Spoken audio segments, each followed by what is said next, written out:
मैं अनूप तिवारी, आप देख रहे हैं इस समय एएचएन न्यूज। मैं आया हूँ ग्राम टिसवा, तहसील फरीदपुर, जिला बरेली में। यहाँ पर मैं आपको बताना चाहूँगा कि यहाँ पर श्री अनिरुद्ध तिवारी जी, जो यहाँ के ब्राह्मण हैं, और मैं उनसे, पंडित जी से, आपको इस नवरात्रि के बारे में सारा विधान मैं आपको अवगत करवाऊँगा। जी, सबसे पहले आपका स्वागत है हमारे चैनल पे। धन्यवाद। क्या नाम है पंडित जी आपका? अनिरुद्ध कुमार तिवारी। अच्छा पंडित जी, मैं ये जानना चाहूँगा कि ये जो नवरात्रि का जो शुरू हुए हैं, तो इस नवरात्रि में आज से शुरू हुए हैं? हाँ, ये नवरात्र जो है, शारदीय नवरात्र आज से प्रारंभ हुए हैं। और ये कब तक रहेंगे? ये नवमी जो है सोमवार की है। हाँ। तो उस दिन कन्या भोज होके और व्रत का पारायण जो है अगले दिन होगा, मंगलवार को। अच्छा, मतलब व्रत का पारायण जो है, हवन वगैरह जो है, हवन जो है, जो लोग अष्टमी पूजा करते हैं तो वो अष्टमी को हवन कराते हैं। कुछ लोग नवमी पूजा करते हैं, नवमी को हवन कराते हैं। कन्या जो है वो नवमी सोमवार को ही खिलाई जाएंगी। अच्छा, नवमी सोमवार को ही कन्या भोज होगा। अच्छा। और अगले दिन जो है व्रत का पारायण होगा, दशहरा। अच्छा। तो ये प्रकृति के साथ संतुलन बिठाने के, ये नवरात्रि का जो पर्व है, प्रकृति के साथ संतुलन बिठाने का एक बहुत बड़ा माध्यम है। बरसात के दिनों में नाना प्रकार के जो है रोगाणु, कीटाणु, फिर उसके बाद शरद ऋतु आती है।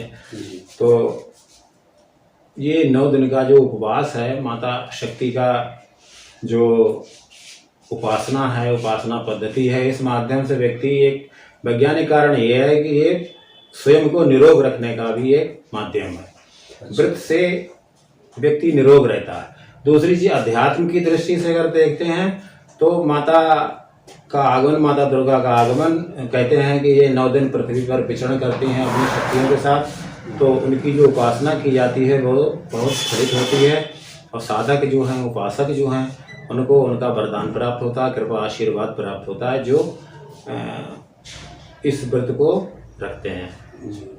जैसे कि आज से व्रत शुरू हुआ है, तो आप समाज के लिए क्या कहना चाहेंगे? किस तरह से ये पूजा और व्रत करना चाहिए? देखिए, जो लोग श्रद्धालु हैं समाज में, जो लोग माता दुर्गा के उपासक हैं या शक्ति के किसी भी रूप के उपासक हैं, उन्हें श्रद्धा पूर्वक, आस्था पूर्वक, विश्वास पूर्वक माँ दुर्गा के व्रत और उनकी उपासना करनी चाहिए। माँ दुर्गा नवदुर्गा कही जाती हैं। तो प्रथम दिन से लेकर के और 9 दिन तक माँ दुर्गा के अलग अलग रूपों की पूजा होती है। जैसे प्रथम दिन माता शैलपुत्री हैं जी, दूसरे दिन ब्रह्मचारिणी हैं, तीसरे दिन चंद्रघंटा हैं, कूष्मांडा हैं, स्कंद माता हैं, कात्यायनी हैं, और कालरात्रि हैं, महागौरी हैं, सिद्धात्री हैं। इस प्रकार से ये रूप इनके हैं। अलग अलग रूपों की पूजा होती है। अलग अलग रूपों से ही माता अपने भक्तों को वरदान देती हैं। अलग अलग रूपों से ही माता जो है अपने भक्तों की प्रसन्नता और उनकी सुख समृद्धि के लिए आशीर्वाद प्रदान करती हैं, जो प्रसन्न होने पर। तो मेरा समाज को यही संदेश है कि आस्था पूर्वक, विश्वास पूर्वक माता दुर्गा की उपासना करें और उनसे लाभ लें। और ये जो पर्व है, ये हर्ष और उल्लास का पर्व है, माता के आगमन का पर्व है। इस बार माता जो है आई हैं हाथी के वाहन पर सवार होकर। अच्छा, इस बार जो है माता हाथी के वाहन से सवार होकर आई? हाँ, माता हाथी जैसा कि होकर के आई हैं। और हाथी के वाहन पर आने का मतलब है कि समाज में सुख समृद्धि और मंगल। अच्छा, ये शुभ माना जाता है। हाथी का वाहन आना जो है वो शुभ माना जाता है। समाज में सुख समृद्धि बढ़ेगी, मंगल कार्य बढ़ेंगे, धार्मिक प्रवृत्ति बढ़ेगी। माँ अपने पुत्रों को, भक्तों को आशीर्वाद दे करके फिर जाएंगी। लेकिन इस बार जाना जो है वो मुर्गे पर प्रतीत हो रहा। तो जाने का जो वाहन है वो ठीक नहीं है। अच्छा। हाँ, वो थोड़ा सा समृद्धि कारक नहीं है। लेकिन आने का जो हाथी का वाहन है, गज का वाहन है, वो बहुत समाज के लिए, भक्तों के लिए और साधकों के लिए बड़ा कल्याणकारी होगा।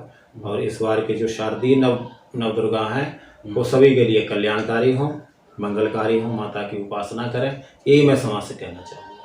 अच्छा, ये पूजा करने का विधान जो है कि जिस हिसाब से मतलब आपके स्तर से किस तरह से पूजा करना चाहिए, थोड़ा सा पूजा के बारे में आप बताना। अब जैसे आज है जी, आज अगर जो नवरात्रि का पूर्ण व्रत रह रहा है तो वो किस हिसाब से स्थापना करे और किस हिसाब से पूजा अर्चना करे, आज क्या क्या संयम रखे, क्या क्या नियम। आज जो पूजा घट कलश स्थापन का समय था जी वो 11:36 से 12:24 मध्याह्न अभिजित मुहूर्त में था जी। तो उसी दौरान उस मध्यावधि में कलश स्थापना करे, नारियल रखे कलश पे और कलश का पूजन करे। फिर माता दुर्गा का पूजन अर्चन, भोग, आरती, ये सब करने के बाद 11 पे लौंग, धूप, कपूर वगैरह ये सब चढ़ाएं, माता को प्रणाम करें, उनकी आरती करें।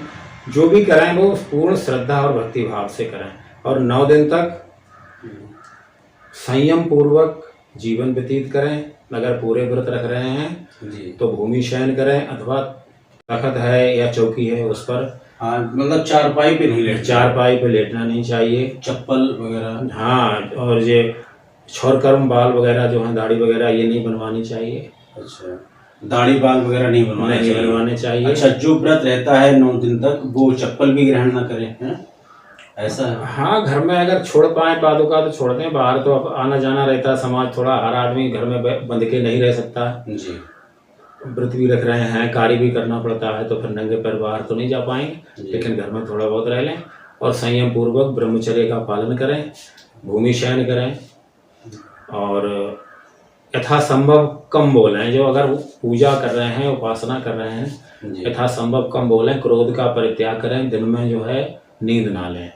अच्छा, दिन में सोए ना, व्रती को दिन में सोना नहीं चाहिए जी। ये सामान्य नियम है। और जो लोग साधक अनुष्ठान करते हैं, 1.25 लाख का मंत्र सिद्धि करते हैं जी, वो भी इन दिनों में होती, तांत्रिक पूजा भी होती है माता की, तो वो अपने गुरु के बताए हुए निर्देश पे, जो गुरुदेव उनके नियम और उनका पालन उनको बताएं, जो दिशा निर्देश दें, उनके हिसाब से उन्हें अपना अनुष्ठान पूर्ण करना चाहिए श्रद्धा और भक्ति पूर्वक।